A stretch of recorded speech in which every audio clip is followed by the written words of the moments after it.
Eine Saarschmacker raus. Wie Kraak, wie den Eingang von den Saarschmacker geworden. Da wie der Schmackste raus, eine große Schmacke, blinke ja raus. Und viele Menschen mit der Hand kommen, mit der Verwachung, die holen mir da rausstellen, und die bewundern sich da raus, wo Schmack das ist. Hab ihrens eine Saarschmacker raus.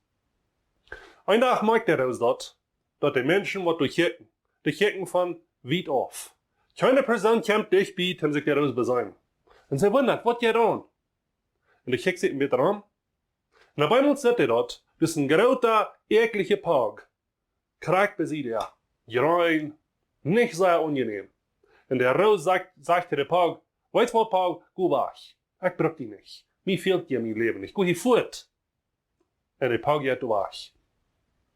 Ungefähr eine Werk Luther, kommt der Pag 3, der geht vorbei, dann sitzt er dort. Der Raus hat Lachen in der Blätter, der ist ganz verfreten, der ist krank, der ist nicht so fan. Und der hält der Stern und der fragt, was mit dir passiert? Die sagt, so Schmack.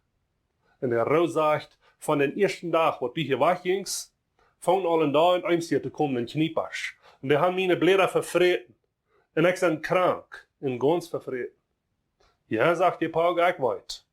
Ich will hier bei Sie die, und ich habe die Arbeit, all die Eisafer, und die eins hier abzufreten. Und du wirst, dass du kein Schmack blieben und ein Schmack geblieben sein. 1. Petrus Kapitel 4, Vers 10 sagt dort, brückt die Gub, was Gott dir gegeben hat, zum anderen Menschen abbauen und nicht andere Menschen aufrichten. Jeder einer von uns hat eine Gub. Einer kann singen, einer kann reden, einer kann formen, einer kann Geld verdienen. Wir haben alle eine Gub.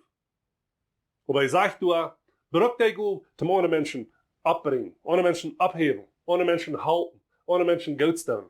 Wenn wir niemals so denken, ich kann eine Gub zum Reden, zum Singen, zum Formen, zum Geld verdienen, meine Gub ist Wächer, ich bin Wächer. Im Leben sind wir Hecher. Wofür passiert das nicht? Dass wir fallen als Hecher aus den Menschen rum uns. Wenn ihr vielleicht nicht so gut kennen als wir.